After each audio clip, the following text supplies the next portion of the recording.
Un año con un gran desafío que empezamos la semana pasada a mirar, a estudiar un capítulo específico del libro de Josué, ¿ya? Y estuvimos hablando de la fidelidad de Dios. Por ejemplo, la fidelidad de Dios en la salida cuando lo sacó de Egipto al pueblo. La fidelidad de Dios en el desierto, cómo los mantuvo. Y la fidelidad de Dios cuando entraron a la tierra prometida, que en muchos casos tenían, como se dice, todo servido en bandeja. ¿Eh? Viñas que no habían plantado, todo. O sea, Dios fue y es fiel. Por eso la fidelidad de Dios en esa situación y en nuestra vida es la base y el fundamento del carácter de Dios como tal. Dios es fiel por naturaleza. Él dice y cumple, ¿ya? Tanto en cuanto a bendecir como a maldecir, en cuanto a ayudar como castigar. Lo dice y lo cumple. Por eso no olvidemos Deuteronomio 7:9, muy hermoso el versículo, dice así: conoce pues que Jehová tu Dios es Dios, primero que nada. Segundo, Dios fiel. ¿Cómo? Que guarda el pacto y la misericordia, a los que le aman y guardan sus mandamientos hasta 1000 generaciones. Hay un requisito: amar y guardar los mandamientos, y eso se logra cuando hemos sido llamados a salvación, cuando como familia, cuando como matrimonio, cuando como persona puedo servir a Dios en integridad. Todo esto debería llevar al pueblo escogido a una acción determinada, que es lo que estamos estudiando, y que se ha titulado El Pacto Renovado, que está en Josué 24. ¿Ya? Entonces ya usted ubique Josué capítulo 24, ¿ya? En la despedida de Josué, ¿ya? El discurso, muchos dicen que los capítulos 23 y 24 iban juntos, ¿ya? Josué 24 vamos a seguir por varias semanas estudiando este pacto renovado por nuestra parte, no por Dios. Dios no ha cambiado, así que no tiene que renovar nada. Somos nosotros los que tenemos que renovar el pacto. Entonces hoy día vamos a estar hablando de elegir hacer un pacto con el Señor. Elegir hacer un pacto con el Señor, ¿ya?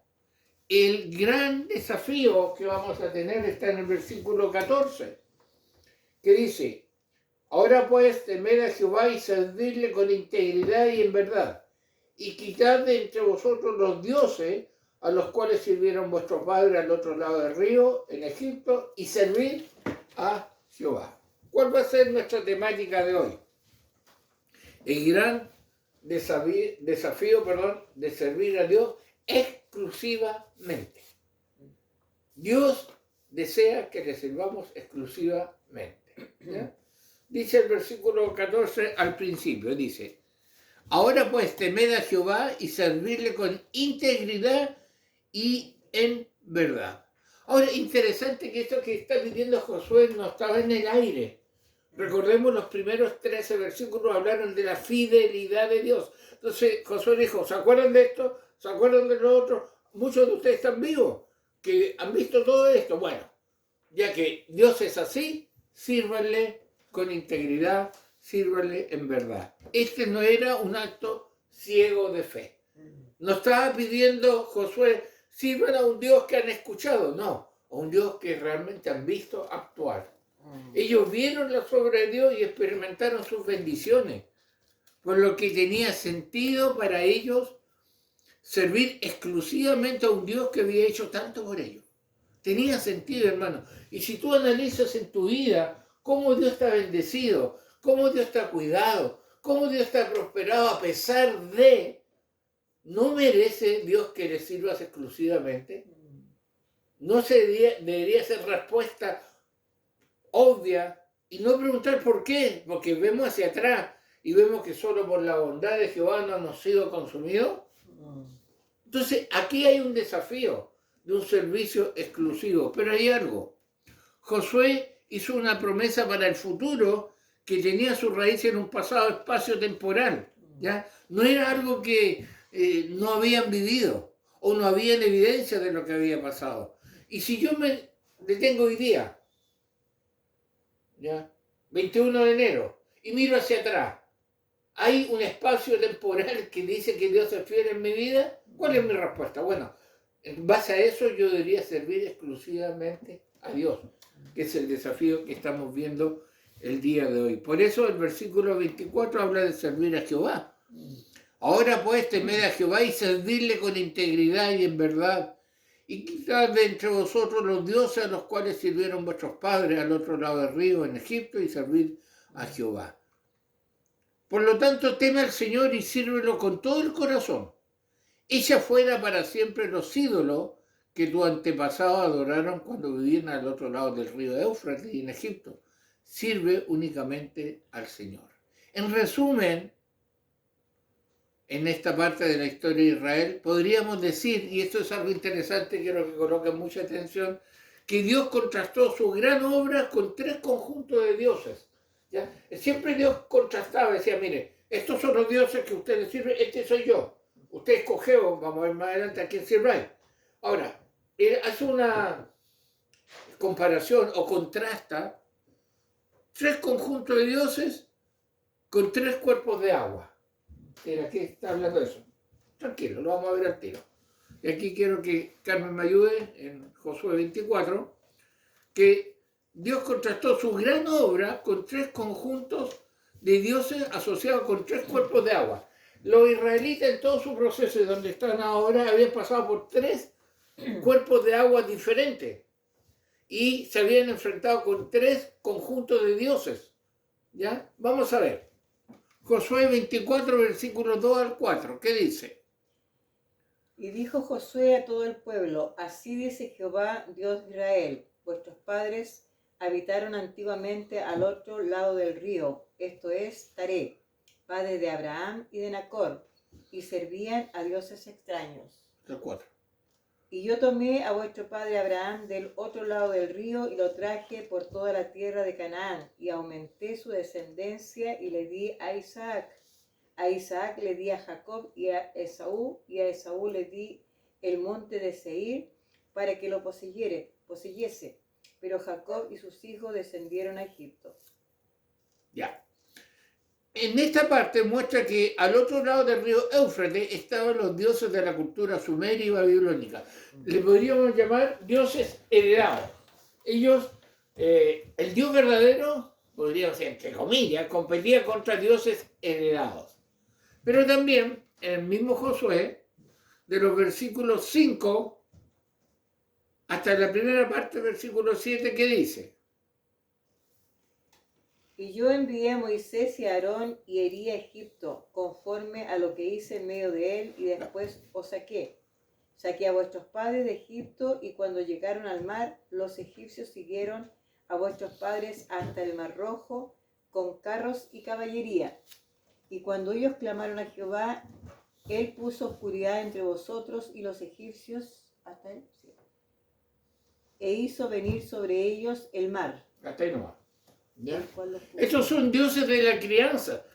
Toda esta generación había sido criada en Egipto. Entonces había unos dioses heredados, otros dioses de la crianza, y algo muy interesante. ¿Ya? Vamos a ver, va a seguir el versículo 7 hasta el 13. Donde dice, e hizo venir. El 7. E hizo venir. 7, 24, 7, hizo venir sobre ellos. Hizo venir sobre ellos el mar, el cual los cubrió, y vuestros ojos vieron lo que hice en Egipto. Después estuvisteis muchos días en el desierto. Yo os introduje en la tierra de los amorreos, que habitaban al otro lado del Jordán, los cuales pelearon contra vosotros, mas yo los entregué en vuestras manos, y poseísteis su tierra, y los destruí de delante de vosotros. Después se levantó Balac, hijo de Zippor, rey de los moabitas, y peleó contra Israel, y envió a llamar a Balaam, hijo de Beor, para que os maldijese. Mas yo no quise escuchar a Balaam, por lo cual os bendijo repetidamente y os libré de sus manos. Pasasteis el Jordán y vinisteis a Jericó, y los moradores de Jericó pelearon contra vosotros. Los amorreos, pereceos, cananeos, heteos, gergeseos, heveos, jebuseos, y yo los entregué en vuestras manos. Y envié delante de vosotros tábanos, los cuales los arrojaron de delante de vosotros. Esto es, a los 2 reyes de los amorreos, no con tu espada ni con tu arco. Y os di la tierra por la cual nada trabajasteis, y las ciudades que no edificasteis, en las cuales moráis, y de las viñas y olivares que no plantasteis y coméis. Versículo 15. Y si mal os parece servir a Jehová, escogeos hoy a quién sirváis, si a los dioses a quienes sirvieron vuestros padres cuando estuvieron al otro lado del río, o a los dioses de los amorreos en cuya tierra habitáis, pero yo y mi casa serviremos a Jehová. Río Éufrates, Dios heredado. Mar Rojo, dioses de la crianza. Y Jordán, dioses de la cultura. Vamos a ver algo muy interesante, que en la actualidad, en pleno siglo XXI, también podemos ver estas categorías. Por ejemplo, los dioses de la cultura sumeria y babilónica, el politeísmo, son dioses heredados de antepasados. Nosotros tenemos una cultura, por ejemplo, como país, una cultura entre comillas cristiana, pero mezclada con mucho politeísmo, ¿ya? Y hoy en día que están de onda, la onda coreana, la onda mística y la onda Hare Krishna, todas esas ondas medias raras que andan, que se ha metido también en la iglesia, en la vida de muchos cristianos. Por eso usted ve cosas tan contradictorias como un cristiano que dice que cree en Dios con flores de Bach, ¿ya? Creyendo que eso le hace el efecto, ¿ya? O confiando que cambiando ciertos hábitos el pecado se va a alejar, en vez de confesarlo, arrepentirse y alejarse de lo malo. Entonces, hay dioses heredados, pero también hay dioses en el antiguo Egipto, donde vivieron los años de esclavitud. ¿Se imaginan cómo tiene que haber sido toda esa generación de esclavos? No podían servir fielmente y libremente al Dios verdadero, tenían que someterse al Dios, a los dioses falsos, a los dioses egipcios. Quizás agarraron hasta la costumbre de esos dioses. Y vemos también los dioses de la cultura. ¿Qué es la cultura? El conjunto de elementos y características propias de una determinada comunidad humana. Y estos dioses de la cultura hoy día están muy fuertes, hermano. Hay un sincretismo y un integracionismo muy fuerte. ¿Qué es eso? Por ejemplo, el integracionismo, mezclar humanismo con cristianismo. Y de eso sale la pseudo-psicología cristiana. Por ejemplo, digo pseudo, porque puede que la psicología tenga algunas cosas que en la parte descriptiva, por ejemplo, ayuden mucho. Han estudiado tanto cómo se comporta un niño de 5 años que a lo mejor no ayude, pero no nos va a dar la solución, no nos va a dar la respuesta. Y si ese niño se cayó y se quebró un brazo, no necesita un psicólogo, necesita un traumatólogo. Ya, no sé si me entiende usted. Entonces, los dioses de la cultura, hoy en día eso está muy fuerte, acá en Chile, ya muy fuerte. Y eso, los niños están siendo atacados en la parte de educación, en los hogares, y lamentablemente muchos hogares han caído en que están sirviendo a Dios. Por ejemplo, hoy día domingo muchos están en la iglesia, muchos están adorando a Dios, el día del Señor, y tienen una rutina todo el día en la casa del Señor, hasta las 12 de la noche, que es consagrado, pero de lunes a sábado en la noche sirven a estos dioses, a los dioses heredados, a los dioses de la crianza, a los dioses de la cultura, ¿ya? Josué aplicó un principio, ¿cuál? El Señor Dios de Israel es mayor que todos estos ídolos, por lo tanto, servid a Jehová. Si Dios es más, sirvan al Señor. ¿Ya? Eso es lo que Josué está diciendo. Pero no servirle así como así, sino que la palabra de Dios nos dice servirle con integridad y en verdad. Josué pidió osadamente un compromiso profundo y un compromiso verdadero. Y esto es interesante. No pidió un compromiso dominical. No pidió un compromiso tradicional o denominacional, sino un compromiso profundo, un compromiso verdadero. ¿Por qué? Escuche lo siguiente. La verdadera prueba de nuestra fidelidad a Dios es, en la mayoría de los casos, nuestro poder para continuar con firmeza en un curso de conducta, especialmente cuando debemos lidiar con los insidiosos atractivos de la facilidad o la costumbre en medio de deberes cotidianos de la vida. ¿Qué quiere decir todo esto? Que la lucha más grande no la tenemos cuando nos traen un ídolo o nos dicen que tenemos que adorar otro. No, en lo cotidiano, en lo familiar, ¿ya? En la crianza, en las costumbres, en lo que aceptamos, en lo que rechazamos, en lo cotidiano. Ahí está la integridad y ahí está la verdad. Hermano, a veces hay contradicciones muy grandes en el cristiano entre lo que dice y lo que vive, ¿ya? Y ese es el desafío que Dios nos está dando hoy día de servirle exclusivamente. Se necesita un compromiso profundo y un compromiso verdadero. Tres cosas: profundidad, veracidad y exclusividad. Y ese es el verdadero servicio cristiano. Algo profundo, o sea, comprometido. Algo veraz, no de labios solamente, y exclusivo. ¿Ya? ¿Y sabe qué? Hay algo interesante. Este servicio exclusivo no es opcional. O sea, usted no tiene, a ver, este año 2024 voy a servir un 70% al Dios verdadero y el otro 30% a uno de estos dioses heredados de la cultura y todo, porque tengo que contextualizarme y no tengo que ser fanático. No, no hay opción.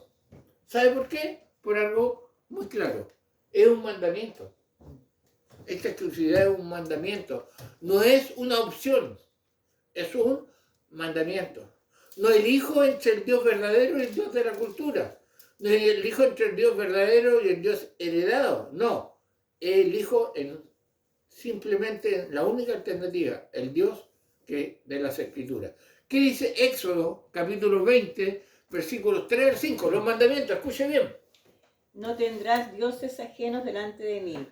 No te harás imagen, ni ninguna semejanza de lo que esté arriba en el cielo, ni abajo en la tierra, ni en las aguas debajo de la tierra. No te inclinarás a ellas, ni las honrarás, porque yo soy Jehová tu Dios, fuerte, celoso, que visito la maldad de los padres sobre los hijos hasta la tercera y cuarta generación de los que me aborrecen. ¿Ya?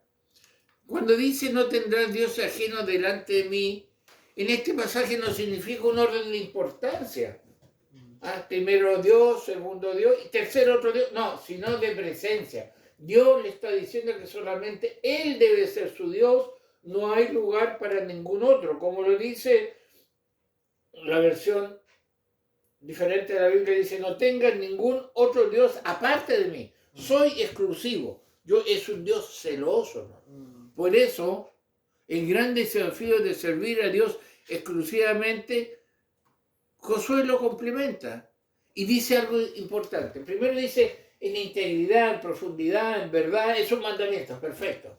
Pero para poder cumplir ese mandamiento tengo que hacer algo yo. Tiene que hacer algo usted. Miren lo que dice el versículo 14 en su continuación. Y quitad de entre vosotros los dioses a los cuales sirvieron vuestros padres al otro lado del río y en Egipto. Recién estamos viendo las categorías de los dioses. Bueno, Josué dice, aparte de ser íntegro, aparte de ser verdadero, aparte de ser exclusivo, usted tiene que hacer algo. Tienen que quitar los dioses que sus padres sirvieron.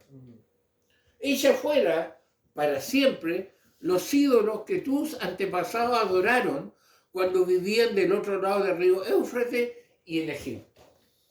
Desháganse de los dioses que sus antepasados adoraron en Mesopotamia y en Egipto. Echen fuera, quiten, desháganse. No es guárdenlo en el closet, no es tápenlo, es desháganse, ¿ya? De esos dioses. Servir a Dios exclusivamente conlleva quitar, ¿ya? Deshacerse de cualquier ídolo, cualquiera, hermano, cualquiera. ¿Qué es ídolo? Todo aquello que ocupe el lugar de Dios. Por eso un ídolo puede ser un hijo, puede ser una propiedad, puede ser un vehículo, ya puede ser hasta una mascota, se puede convertir en ídolo. ¿ya? Un celular puede ser un ídolo. El internet puede ser un ídolo. Todo lo que ocupe el lugar de Dios, la exclusividad de Dios, la dedicación a Dios, la veracidad de servir a Dios, el tiempo para Dios es ídolo. Y Dios aborrece la idolatría. Entonces, ¿qué dice? Desháganse, echen fuera. Ahora, no le estoy diciendo que bote su celular, el S24 que compró el viernes, que cuesta 1.000.000 y tanto. Si lo va a votar, me avisa. ¿Ya? Sino en cuanto a exclusividad, en cuanto a dedicación, en cuanto a fidelidad. Hermano, el problema no es el celular, el problema no es internet, el problema no es la televisión, el problema eres tú y yo y nuestro corazón, lo que nosotros escogemos. Por eso Dios está diciendo, no solo sirve exclusivamente, sino quitad de entre vosotros los dioses que sirvieron vuestros padres. Y un mandamiento que sigue vigente. Los dos primeros mandamientos dicen, no tendrás dioses ajenos delante de mí, no te harás, inclinarás, honrarás a ídolos. Yo no tengo ningún ídolo, pastor. Usted me ubica, hay puro versículo, el Señor viene, no, pero y en tu corazón y en tu prioridad. Hoy día mismo, ¿por qué? Si estás viendo este mensaje después, ¿por qué el domingo no dedicaste tiempo al Señor? ¿Qué prioridad había? Tú sabes el motivo. Tú le tienes que dar la justificación al Señor, no a mí. Tu iglesia está abierta, tu iglesia tiene espacio y no te congregas. Tú lo estás escogiendo. Tú sabes que Dios te manda el día domingo. Eres tú el que va a dar cuenta. Y hermano, no estoy amenazando, estoy advirtiendo lo que la palabra de Dios dice. Quitad entre vosotros los dioses. ¿Ya? Lo que Josué declara en el versículo 14 debería hacernos reflexionar y reaccionar. Y quitad entre vosotros los dioses a los cuales sirvieron vuestros padres, ¿ya? Al otro lado del río y en Egipto. Miren, dice, quitad qué cosa, los dioses a los cuales sirvieron vuestros padres, ¿ya? La idolatría era de origen paternal, estaba dentro de la familia, se heredaba. Mis padres servían ciertos dioses y yo también sirvo a ciertos dioses, ¿ya? El pueblo escogido de Dios, específicamente los padres, servían a ídolos, a dioses falsos, ¿ya? Servían, sí, ese pueblo que Dios lo sacó poderosamente, ese pueblo que lo mantuvo en el desierto, ese pueblo que lo hizo entrar a la tierra y le dio todo, sirvió. Ese pueblo, esos viejos que entraron, esos padres, eran idólatras. Por eso Josué estaba diciendo, tienen que quitar los dioses a los cuales sirvieron vuestros padres. ¿Y qué consecuencia tiene que los padres sirvan a dioses que no es el Señor, a ídolos? Aunque vayan a la iglesia, aunque sean quinta generación de evangélicos, pero no están sirviendo al Dios verdadero, sino están apostatando contra Dios. ¿Qué consecuencia tiene? Bueno, aquí voy a pedir que por favor me busquen Nehemías capítulo 13, ¿ya? Un pasaje quizás muy conocido, pero esta es la consecuencia de cuando en el hogar, estamos hablando de servir a Dios en el hogar, ¿ya? El hogar no es lo mismo que la casa, ¿ya? Cuando ese hogar no está sirviendo a Dios, está sirviendo a Dios ajeno, hay una consecuencia, ¿ya? De esta idolatría paternal. Nehemías 13, 23 y 24. Nehemías 13, 23 y 24. ¿Qué dice? Vamos a mirar. Hay un micrófono abierto. Hay un micrófono abierto, parece. Nehemías 13, 23 y 24. Y vi asimismo en aquellos días a judíos que habían tomado mujeres de Asdod, amonitas y moabitas, y la mitad de sus hijos hablaban la lengua de Asdod, porque no sabían hablar judaico, sino que hablaban conforme a la lengua de cada pueblo. Mire, el gran peligro de no servir a Dios exclusivamente, cambió el título.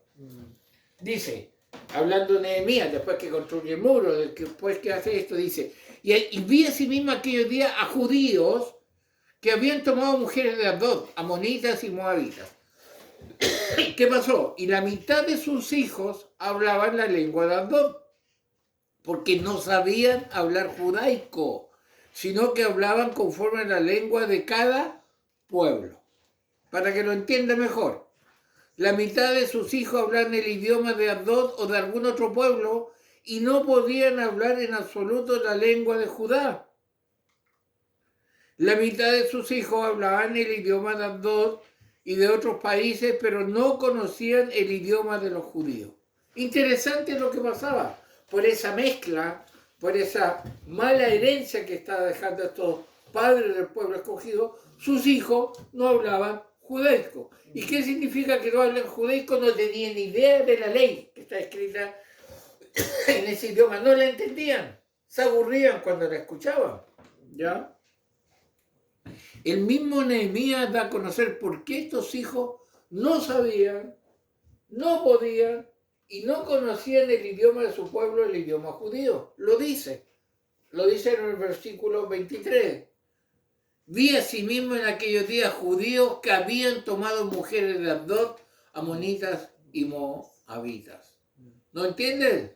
Dice, por el mismo tiempo me di cuenta de que algunos de los hombres de Judá se habían casado con mujeres de Asdod, Amón y Moab. Yugo desigual. Al haber yugo desigual entre alguien del pueblo escogido, alguien salvo por misericordia, y un no creyente, puede suceder esto. Ya puede suceder esto. ¿Qué cosa? Que no, los hijos no entienden porque tienen una mezcla de paganismo con cristianismo, de todo terminanismo, ¿ya? Entonces, hay una liviandad, hay una tolerancia peligrosa, no importa. El niño va a elegir cuando crezca en qué cree. Y usted no lo deja elegir qué come, no lo deja elegir qué toma, no lo deja elegir qué se viste, pero sí que cree o qué debe creer. Qué irónico. Lo eterno lo elige el niño y lo pasajero lo elige usted. No debería ser al revés. Usted como padre cristiano decirle, yo en mi casa serviremos al Señor, tú vas conmigo mientras estés acá en el hogar a escuchar las cosas de Dios, porque te hace bien, porque lo necesita. Pero acá había un yugo desigual. Hermano, y hay una reacción de Nehemías. Yo quiero que lo escuche bien. Nehemías capítulo 13, versículo 25. Escuche bien, léelo fuerte, por favor. Y reñí con ellos, y los maldije, y herí a alguno de ellos, y les arranqué los cabellos, y les hice jurar diciendo, no daréis vuestras hijas a sus hijos, y no tomaréis de sus hijas para vuestros hijos, ni para vosotros mismos. Ya, hasta ellos agarraran mujeres de otro lado, ¿ya? Hermana, ¿qué pasaría si su pastor reaccionara como lo hizo Nehemías en esto? Cuando dice lo agarré el pelo, significa de las barbas. Oiga, le pegó a los líderes. Lo agarró quizás a cachetar. Los maldijo. Ah, no, yo al pastor lo demando al tiro por abuso espiritual. Porque acaso hoy día la generación es de algodón, ¿se ha dado cuenta? Todo le ofende. Pero ¿qué pasaría si su pastor le dijera, hermano, ya está buena de idolatría, deja de abonar el pecado, deja de decirle a tu hijo que está bien, si está mal, dile que se arrepienta? Ay, no, muy fuerte, me voy a ir a otro lugar, porque en esta iglesia no hay amor.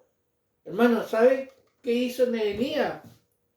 Mire, así, de modo que confronté a los hombres y pedí que cayeran maldiciones sobre ellos. Golpeé a alguno y le arranqué el cabello. Los hice jurar por el nombre de Dios que no permitirían que sus hijos o sus hijas se casaran con la gente pagana de la región.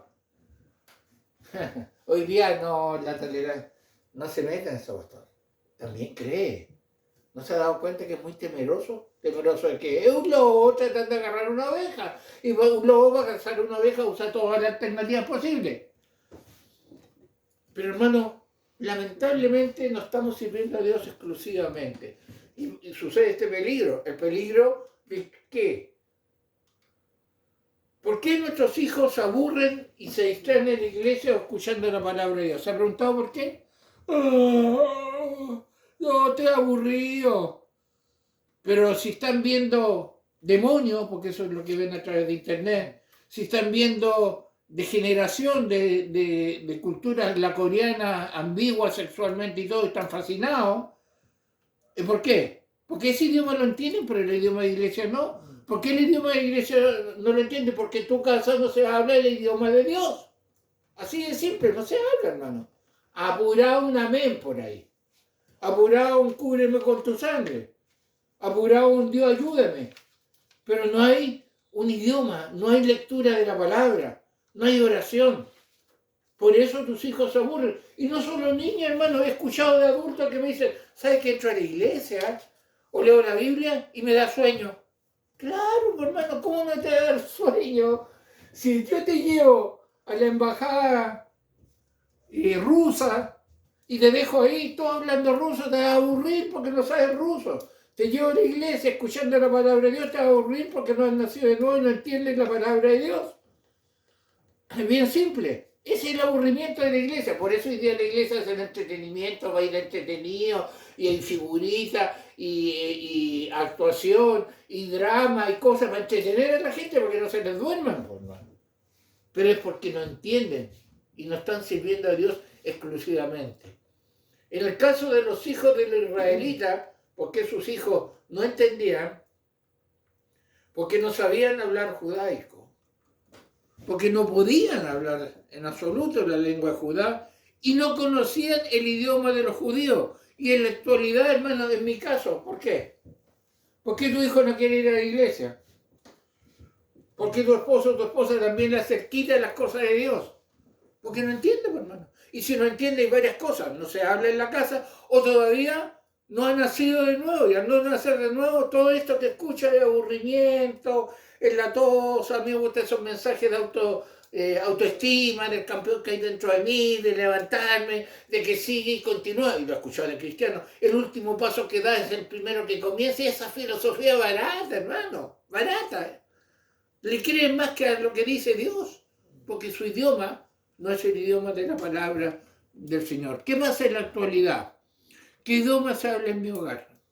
Hermano, ¿qué idioma? Sinceramente. Ahora, no quiero que, por favor, no me confunda. Amén, hijo, amén, papá. Gloria a Dios, hijo. No, pues no, hermano, no se coloca así. Eso se llama un idioma, alguien dijo de tribu urbana. No, los valores. El escuchar la palabra, el meditar, el analizar el acontecer diario bajo la palabra del Señor. Y no mezclar unas cosas que Dios prohibía y prohíbe esa mezcla. Ese tutti frutti espiritual que hacen algunos. ¿Ya? Y se encuentran tan bien,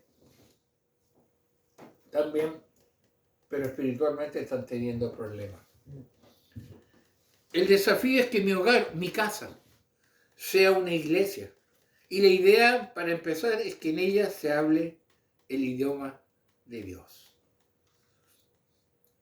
Ahora pues, temed a Jehová y servidle con integridad y en verdad. Y quitad entre vosotros los dioses a los cuales sirvieron vuestros padres, al otro lado del río Egipto, al otro lado del río, perdón, y en Egipto, y servid a Jehová. ¿Se da cuenta que el servicio exclusivo empieza con una integridad, con verdad, con dedicación, pero también con una acción? Quitar lo que nuestros padres hicieron. Quizás fue un error, bueno, Dios tenga misericordia de ellos. Pero, como lo vamos a ver la próxima semana, yo y mi casa serviremos a Jehová. Ahora, ese servicio exclusivo lo vamos a lograr a través del pacto renovado, ¿ya? Que es el desafío que Dios nos está dando. Para que usted, cuando nos invite a su hogar a compartir la palabra de Dios, usted por lo menos diga, yo, a lo mejor no es toda su casa, pero yo serviré a Jehová. El Señor nos ayude, porque estamos viviendo tiempos en que tenemos que marcar la diferencia. Hermanos, ya dejemos de un evangelio aguado, mezclado, light, barato, sino el evangelio verdadero, por el cual Cristo dio su vida, y que hoy en día te está bendiciendo. Mira todo lo que ha dado, mira cómo te tiene, por misericordia. Algunas dirán que me ha costado a mí, pero si no tuviera salud, inteligencia ni oportunidades, no tendría nada. Es Dios el que te lo ha entregado. Así que alabemos a Dios y podamos renovar este pacto, como lo está desafiando Josué. Recuerden, primero, recordemos el Dios fiel. Segundo, sirvan con integridad y quiten los dioses. Y tercero, es lo que vamos a estar viendo Dios mediante en el próximo mensaje. Padre, gracias por tu palabra, gracias por este desafío. Ayúdanos a renovar este pacto en verdad.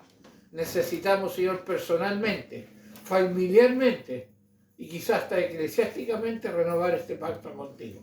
Ayúdanos, Señor, y bendícenos. Te lo pedimos en el nombre de Jesús. Amén.